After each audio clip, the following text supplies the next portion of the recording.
Good afternoon, everybody. Let me be clear. President Trump and his entire administration stand fully behind the heroic men and women of ICE and will always uphold law and order in the United States of America. The deadly incident that took place in Minnesota yesterday occurred as a result of a larger, sinister, left-wing movement that has spread across our country, where our brave men and women of federal law enforcement are under organized attack. Right now, immigration and customs enforcement officers are facing a 1,200% increase in assaults, a 3,200% increase in vehicle rammings, and an 8,000% increase in death threats. ICE agents are faithfully enforcing federal law to protect the safety of the American people by removing criminal illegal aliens from our country, which is exactly what nearly 80 million Americans elected President Trump and Vice President JD Vance to do. Radicals in the Democrat Party are furious over this. They don't want our border secured or criminal illegal aliens being removed. As a result, Democrats are impeding immigration enforcement operations daily, creating extremely heightened and dangerous circumstances that make it nearly impossible for the men and women of law enforcement to simply do their jobs. Democrats are calling to defund federal law enforcement agencies who are protecting public safety. And Democrats are calling to abolish ICE and defund the police. That will never be allowed to happen under this president and vice president. The Trump administration will redouble our efforts to get the worst of the worst, criminal illegal alien killers, rapists, and pedophiles off of American streets. The Department of Homeland Security will continue to operate on the ground in Minnesota, not only to remove criminal illegal aliens, but also to continue conducting door-to-door investigations of the rampant fraud that has taken place in the state under the failed and corrupt leadership of Democrat Governor Tim Walz. Taxpayers have been ripped off to the tune of billions of dollars in this one state alone, and that is going to end, and people are going to be held accountable. The Trump administration has activated thousands of federal agents, doubled the number of U.S. attorneys in the DOJ office in Minneapolis, and surged resources to hold fraudsters accountable and demand justice for law-abiding American taxpayers and citizens across our country. And that's what brings the Vice President out here with me today to discuss all the Trump administration is doing and to make an additional important announcement on this front. So please, Mr. Vice President, will be joining us now. Thank you, Carolyn. Thank you. Great. Well, good afternoon, everybody. And I want to echo some of what Carolyn said about what we're doing to combat the rampant fraud that exists in our immigration system, thanks to failed politicians and thanks to people who allowed the American taxpayer to be taken advantage of for far too long. I think it's important to understand why this matters to the American people. I am a father of 3 young kids, a lot of people in my generation. What is that going on there? Is that normal? Okay. CNN installed this broken camera just to throw me off my game, but it's not going to work. So here's the simple fact here. If you're a young parent struggling to afford childcare in the United States of America, there are programs that we have to make it easier for your kids to get in daycare, for your kids to get in preschool. Those programs should go to American citizens, not be defrauded by Somali immigrants and others. Make it hard for you to get the access to the resources you need. But number 2, making it easier for people who shouldn't even be in this country to fleece the United States and our taxpayers to begin with. We have actually activated a major interagency task force to make it possible to get to the heart of this fraud. We have Department of Agriculture resources that are focused on SNAP fraud so that people who need food benefits can get them, but illegal aliens and other fraudsters don't.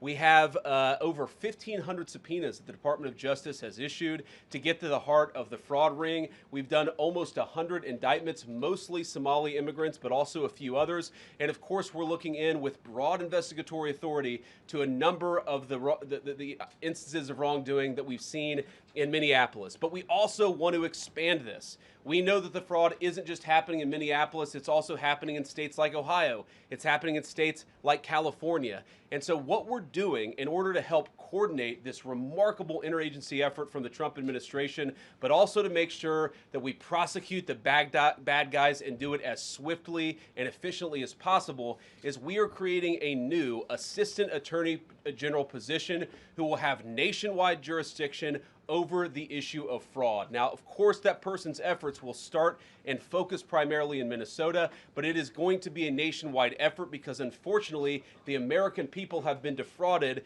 in a very nationwide way.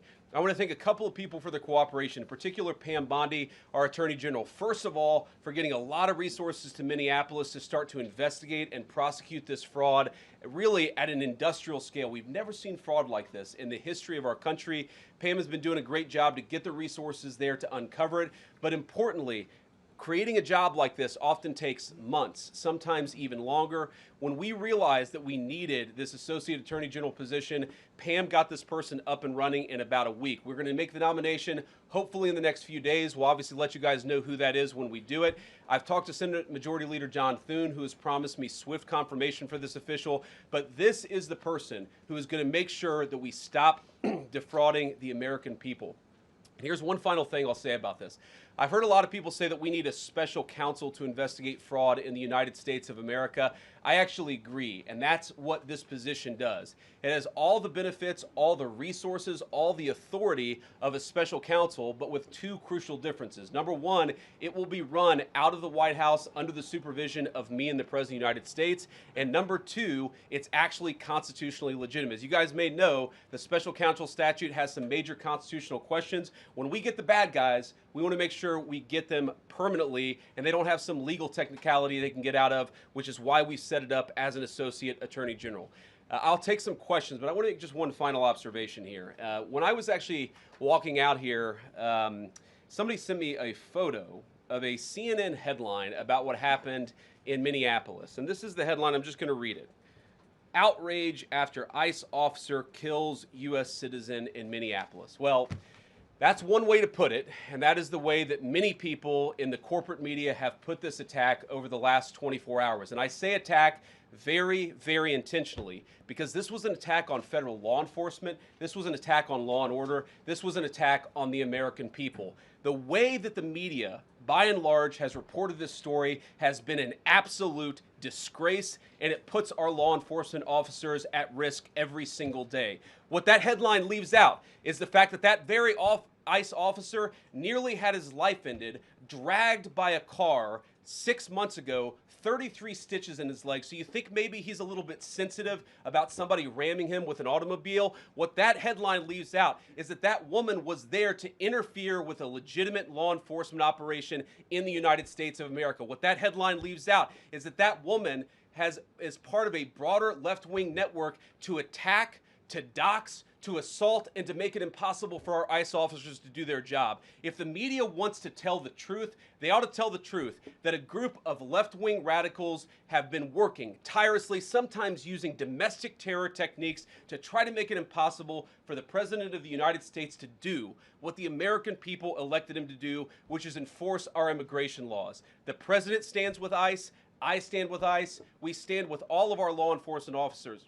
And part of that is recognizing that you people in the media, not everybody in this room, but many people in this room have been lying about this attack. She was trying to ram this guy with her car.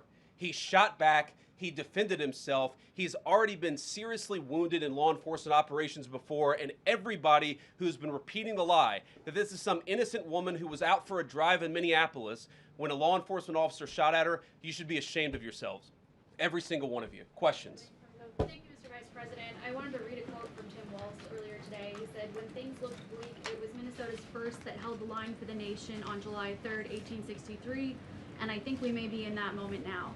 Can you comment on his rhetoric and Mayor Jacob Frey and whether they want to see unrest in Minneapolis? Well, that's very tough rhetoric from a guy who just quit because his fraudulent activities have been uncovered. Look, Tim Walz is a joke. His entire administration has been a joke. The idea that he's some sort of freedom fighter, he's not. He's a guy who has enabled fraud and maybe in fact has participated in fraud. That's what this new Assistant Attorney General position is going to find out. I don't care what Tim Walz says. I care about getting to the bottom of this fraud for the American people, and I care about enforcing the nation's immigration laws. That's what we're going to stay focused on. A related question here. I mean, Democrats have accused ICE of murder. They've said they're targeting Americans. They've told ICE to get the F out of Minnesota. This is going to stoke the fire against ICE agents. And you're talking about ICE agents right now and being concerned about them. What, if anything, is the administration going to do to make sure these folks are protected during these protests? But also, should DHS sort of revisit their procedures here? I mean, nobody wants to see an American killed. Are there changes that need to be made to make sure something like this doesn't happen again? Look, first of all, of course, nobody wants an American citizen to be killed. This is absolutely a tragedy, but it's a tragedy of the making of the far left. They have radicalized a very small segment of the population, taught them that ICE agents are engaging in wide-scale violation of people's rights. What our ICE officers are doing is deporting the millions of criminal aliens that were let in during the Biden administration. So number one, we have to say, as a matter of leadership, and I would appreciate if the Democrats would join me on this, let's be honest about the fact that we have way too many illegal aliens in this country. Our ICE officers should be supported in doing their job. You're trying to actually marshal the far left lunatic fringe to engage in doxing, to try to make it impossible for them to enforce the law, and in some cases actually to engage in acts of domestic terrorism against our law enforcement officers. When you talk about different plans, different protocols, different policies, I forget exactly how you asked the question. Here's the simple fact. What we're going to do is make it easier for the American people's administration to enforce the American people's law. And that means that Democrats have to stop rallying the mob against legitimate law enforcement operations, and that means that we are going to get tougher, and that's what this AAG position is about. We're going to get tougher at the people who are defrauding the United States by inciting violence against our law enforcement officers. That's one of the things that we're going to do. We've already started that work at the Department of Justice, but we're going to keep on doing it, and this new AAG position is going to kick that into high gear. Vice President Vance, you just suggested that this woman who was killed, Renee Good, is part of a broader left-wing network. Who do you think is behind this broader left-wing network? Well, it's one of the things we're going to have to figure out, but here's the way that I put it. When somebody throws a brick at an ICE agent, or somebody tries to run over an ICE agent, who paid for the brick? And who told protesters to show up and engage in violent activity against our law enforcement officers?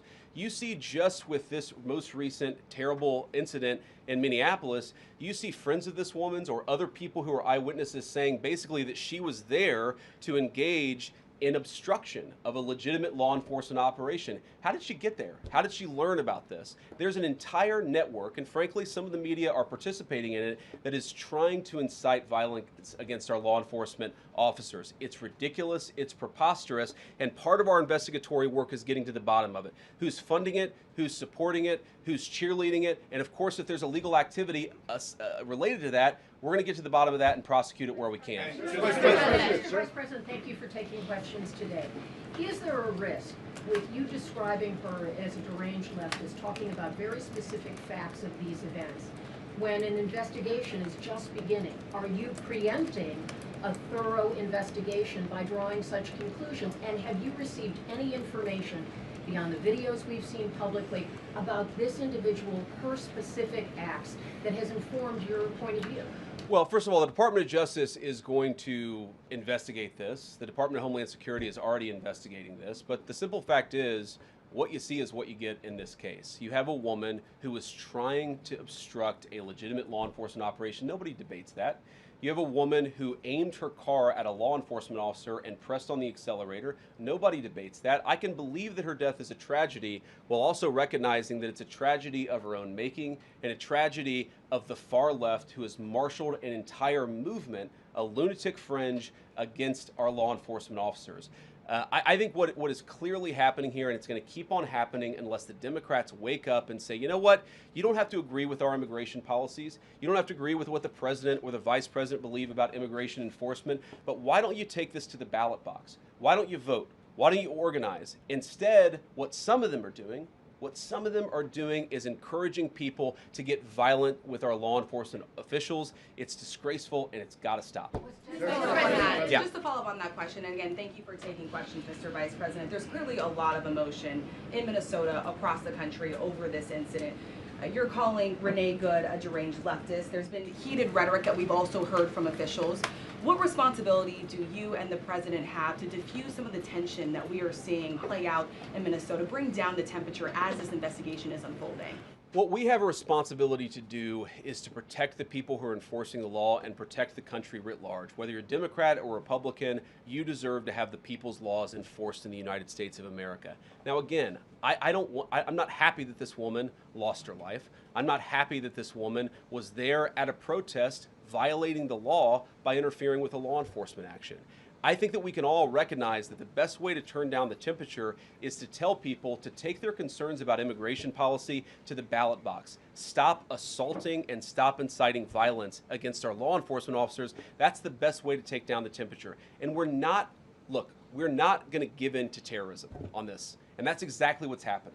People trying to antagonize, to commit acts of violence. They throw bricks at them. Sometimes they shoot at them. Sometimes they dox them. Sometimes they go to their place of residence and harass their families. This is classic terrorism. And we cannot say that when a far left fringe is inciting violence against our brave law enforcement officials, that we're no longer going to enforce the law. That's rewarding the very people who are engaged in this garbage. The actual reward that they just got is a new assistant attorney general who is going to prosecute and investigate this stuff even more aggressively than before. Yeah. Thanks for taking my question. So the head of Minnesota's investigations agency says that the U.S. Attorney's Office has essentially cut off the state investigations agency's access to the investigation. What is the precedent for that, and why shouldn't the Minnesota officials on the ground have access and evidence to work on this investigation? First of all, I wish the state officials in Minnesota would investigate why you have so many people who are using their vehicles and other means to actually interfere with a legitimate law enforcement operation. The precedent here is very simple. You have a federal law enforcement official engaging in federal law enforcement action. That's a federal issue. That guy is protected by absolute immunity. He was doing his job.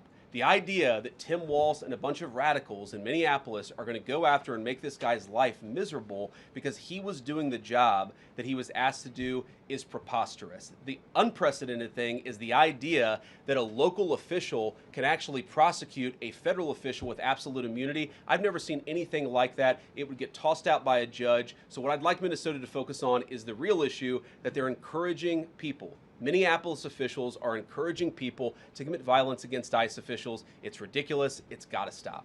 Go ahead. Mr. President, thank you. You said earlier that there's a left-wing network to attack, to dox, to assault, and make it impossible for ICE officers to do their job. You told my colleague just now that there's an investigation going on into that network. Yep. So if everything that you say is true, how does being part of that network justify being shot? Well, being part of the network doesn't justify being shot, but ramming an ICE officer with your car, that's what justifies being shot. It's not a good thing, by the way, but when you force somebody to engage in self-defense, it's almost a preposterous question. I'm not saying that funding some of this stuff justifies capital punishment. Nobody would suggest that. The reason this woman is dead is because she tried to ram somebody with her car and that guy acted in self-defense. That is why she lost her life, and that is the tragedy. Now, there may be other violations of the law and other penalties that are associated with those violations of the law. For example, if you are funding violence against our law enforcement officers, I'm not a prosecutor. My guess is that's not the sort of thing that earns capital punishment, but it should sure as hell earn you a few years in prison if you're funding the effort to try to assault our law enforcement officers. I'm sorry, guys. What's going on here? You guys are meant to report the truth. How have you let yourself become agents of propaganda of a radical fringe that's making it harder for us to enforce our laws? You just asked me a question that presumed that the reason why this woman died is because she was engaged in legitimate protest. She tried to run somebody over with her car, and the guy defended himself when that happened. Next question. The investigation is still ongoing. I said next question. Mr. Vice President, I mean, you presumably watched the video yourself. There's not the slightest doubt in your mind, having viewed it, that the victim, you still believe that she deliberately tried to ram him despite seeing this video? Look, I don't know what is in a person's heart or in a person's head, and obviously we're not going to get the chance to ask this woman what was going on. What I am certain of is that she violated the law. What I'm certain of is that that officer had every reason to think that he was under very serious threat for injury or in fact, his life. What I'm certain of is that she accelerated in a way where she ran into the guy. I don't know what was in her heart and what was in her head, but I know that she violated the law, and I know that officer was acting in self-defense. It raises an interesting point, though. Look, if people want to say that we should have a legitimate debate about, what was she really doing, right? Was she panicking when she drove into this officer, or was she actually trying to ram him? That's a reasonable conversation. What's not reasonable is for so many of you to plaster all over the media that this was an innocent woman and that the ICE agent committed murder, which is what many of you have said explicitly and some of you have said implicitly. That's what I have an objection to. The idea that this was not justified is absurd, and I think everybody knows it in their heart. Yeah. Mr. Vice President, in the green jacket. Taking down the temperature, it seems like political violence is ratcheting up and riots could be around the corner. What steps does the administration have planned to try to unite America? Average people on both political sides are so tired of fighting with each other, and I think all the journalists in this room could agree with me that we don't want to be part of the problem. Do you have any words to unite America? I know you don't want to be a part of the problem, and I think that's true of a lot of you. I'm not sure it's true for everybody, because the reporting over this has been one of the biggest scandals I've ever seen in media. I've never seen a case so misrepresented and misreported when you have a guy who was defending himself and is now being treated as some sort of federal assassin by so many of the people in this room. First of all, let me say about crime. You mentioned violence. One of the things we're proudest about is that you saw violent crime over the last year drop by 20%. Why is that drop by 20%? Is it because we're attacking our law enforcement officers, or is it because we in the administration are empowering our law enforcement officers to enforce the law? I think that's one of the ways you take down the temperature, is you make people feel more secure and safe in their person and property. That's why we care so much about protecting our law enforcement, because it accrues to the benefit of the entire national community. I think that we can absolutely talk about the ways in which we can lower the temperature by discussing differences in a reasonable and rational way. Again, I'm happy to talk with any congressional Democrat or any of you about our immigration policy, about why I think it's necessary, about why I think it's in the best interest of the country, about why the President of the United States was elected to actually enforce the border for the first time in at least 4 years. So here's the problem. That's not the debate so many people are having. They are actively covering for people who are committing acts of violence against federal law enforcement. It is preposterous. The way to take down the temperature is to stop it. Have your debates about policy. Attack me. Attack the President of the United States. Don't attack our law enforcement officers. They are trying to do the job the American people demanded that they do. They are not policy actors. They are enforcing the law. They should be treated with a modicum of dignity and respect. And the fact that they're not is why incidents like yesterday happened. The one final point I'll make about this is, look, there's a part of me that feels very, very sad for this woman, not just because she lost her life, but because I think she is a victim of left-wing ideology.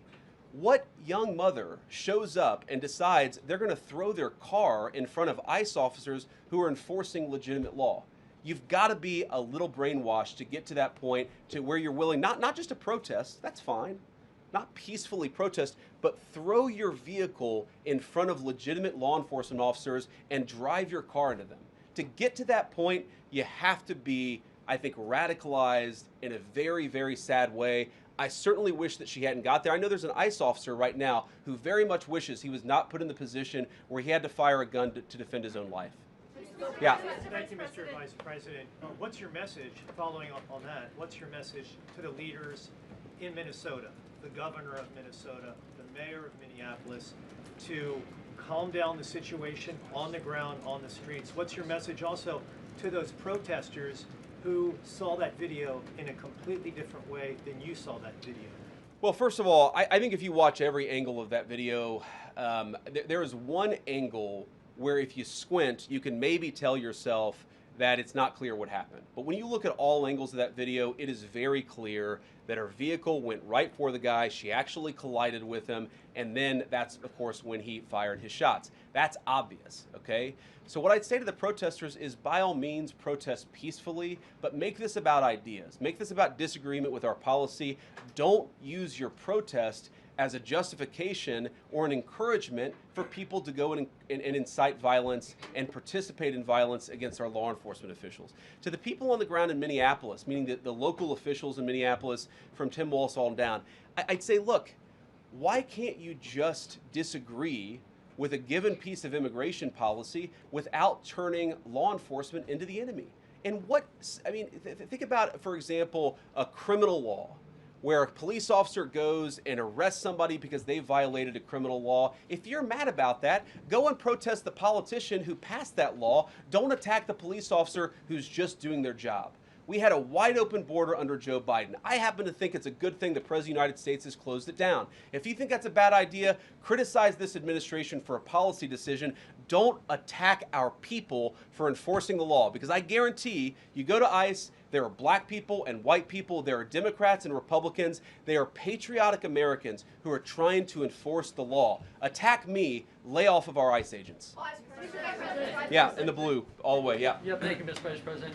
You called on Tim Walz to resign. Can you lay out the case as to why he should step down? Well, look, I think Tim Walz should resign because it's very clear either that he knew about the fraud in Minneapolis, he knew about the welfare fraud, or at the very least he looked the other way. I mean, this is not this is not like Lex Luthor, right? This is not movie villain fraud. This is the lowest IQ possible fraud. This is, we're going to take the absence of kids and set up a daycare center where there are no children, and we're going to call our early childhood education center the Quality Learning Center. By the way, if you can't spell learning, maybe you shouldn't be in early childhood education. But people got rich off of this. We know that there were schools who either had no enrollment or at least they overstated their enrollment. Tim Walz, either it was unbelievable incompetence or he was in on the fraud. That's one of the things we're going to get to the bottom of. Sir. Thank you, Mr. Vice President. Can you explain the difference between this Associate Attorney General and a special counsel? And do you envision this being a permanent position or having more of a limited scope?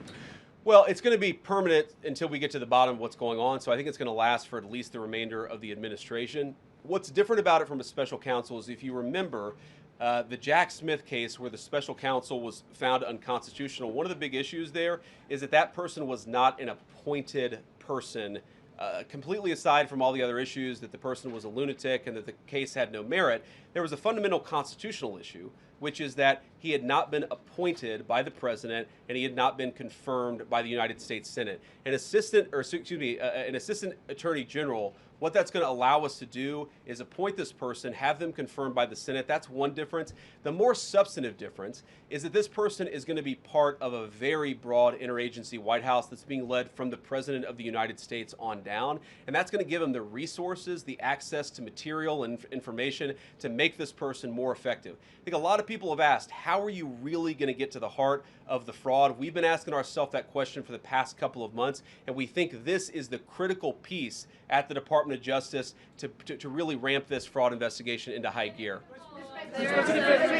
In the red tie, yeah. Vice President Vance, I wanted to ask, what's your message to far leftist agitators who feel emboldened to obstruct ICE activity in Minnesota and around the country? Well, I think they shouldn't feel emboldened because now they have an assistant attorney general who is going to prosecute and investigate their fraud and their violence more aggressively than it has ever been investigated in the United States of America. We are doing so much to try to find the financing networks and the domestic terrorism networks that legitimate this violence, that fund this violence, and that, of course, engage in the violence. These people should not feel emboldened because they have, for the first time, maybe in American history, an administration that is not going to tolerate political violence of any kind from anywhere.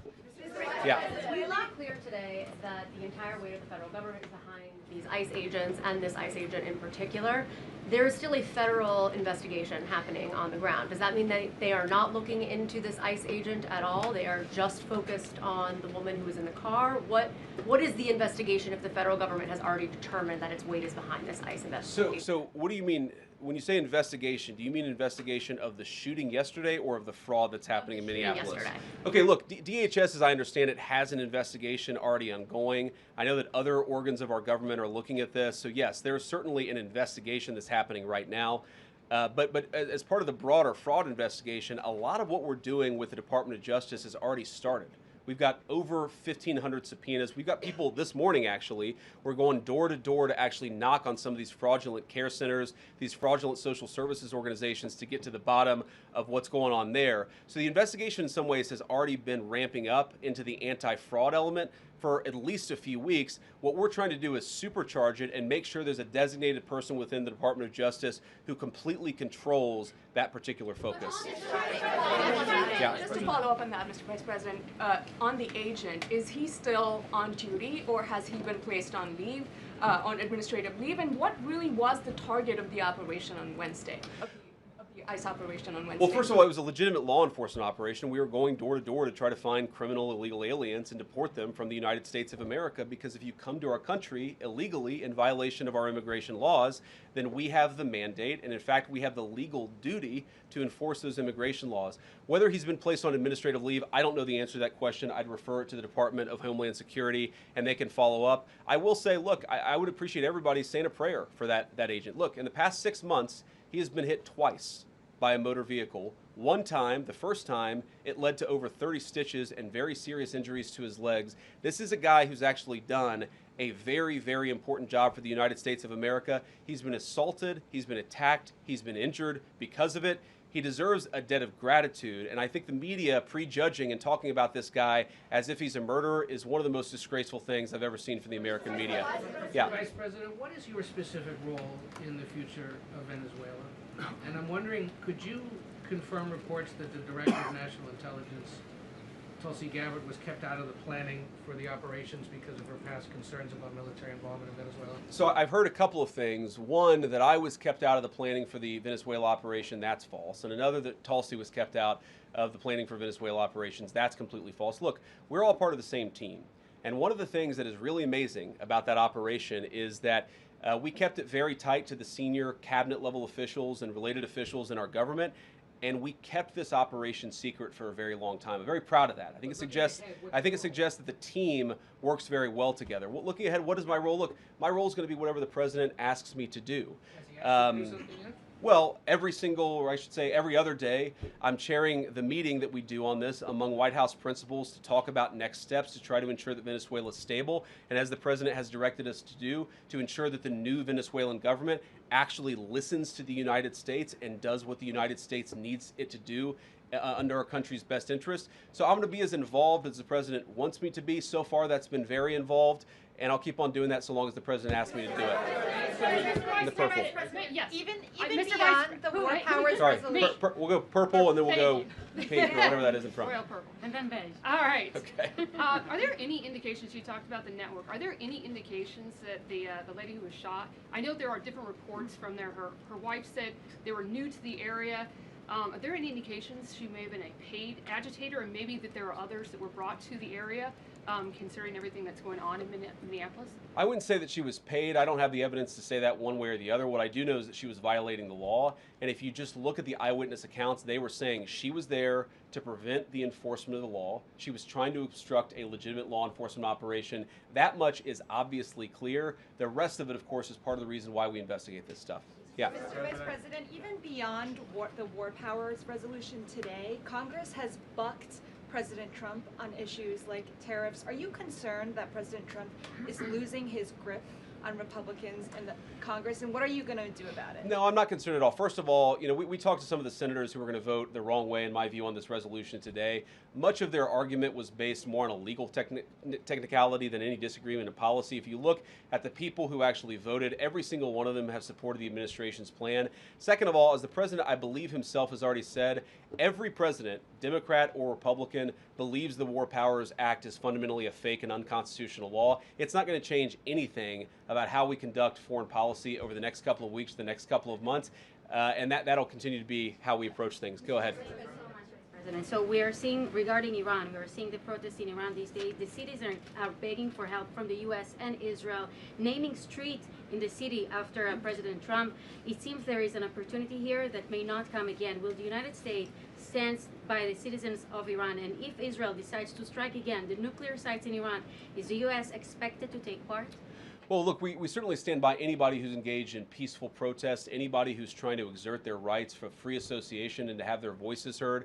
Obviously, the Iranian regime has a lot of problems, and as the President of the United States has said, the smartest thing for them to have done, it was true 2 months ago, it's true today, is for them to actually have a real negotiation with the United States about what we need to see when it comes to their nuclear program. I'll let the President speak to what we're going to do in the future, but we certainly stand with anybody across the world, including the Iranian people who are advocating for their rights. I'll take just a couple more questions. Yeah, go ahead. Thank you very much, Mr. Vice President. Concerning Venezuela, how would you assure the Caribbean region that they will remain a zone of peace? Because some member states in the region are concerned. Well, look, the President had a very productive phone call with the President of Colombia yesterday, and we continue to talk at all levels of government with a number of our friends in the Caribbean region.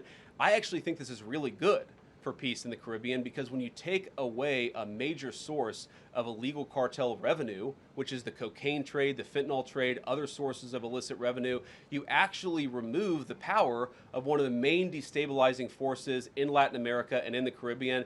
I really do think, look, we say it all the time, this is the President of peace. One of the ways that you establish peace in your own hemisphere is to make it clear that the United States is going to be respected, that the United States is willing to take power away from criminal cartel organizations and give it to legitimate governments. That's how we see the future of the Western Hemisphere, and we think it's going to be much more peaceful than it was certainly under Joe Biden. I'll take one more question. Go ahead. Mr. Vice President, thank you. On Greenland, do you have a message for European leaders? Many in Europe reject the idea that the island could be for sale. Well, first of all, Secretary Rubio, I believe, is meeting with the leaders of Denmark and Greenland next week, I want to say it is, but maybe it's the week after that. We'll continue to deliver some of these messages in private, some of them in public, but I guess my advice to European leaders and anybody else would be to take the President of the United States seriously. What has he said about Greenland? Set to the side the crazy overreactions that I've seen from the press and from certain people in Europe. What has the President said? Number one, Greenland is really important, not just to America's missile defense, but to the world's missile defense. Number two, we know that there are hostile adversaries that have shown a lot of interest in that particular territory, that particular slice of the world. So what we're asking our European friends to do is to take the security of that landmass more seriously, because if they're not, the United States is going to have to do something about it. What that is, I'll leave that to the President as we continue to engage in diplomacy with our European friends and everybody on this particular topic. And again, thank you all for listening. Thanks for taking questions. And I just ask you, look, this is politics, and often Republicans and get in arguments with the press about things, and I understand that. I think it's really irresponsible for you guys to go out there and imply or tell the American people that a guy who defended himself from being rammed by an automobile is guilty of murder. Be a little bit more careful. We're going to talk about toning down the temperature, which I know the President wants to do, and I certainly want to do. One of the ways we tone down the temperature is to have a media that tells the truth. I encourage you all to do that. God bless you. Happy New Year, guys.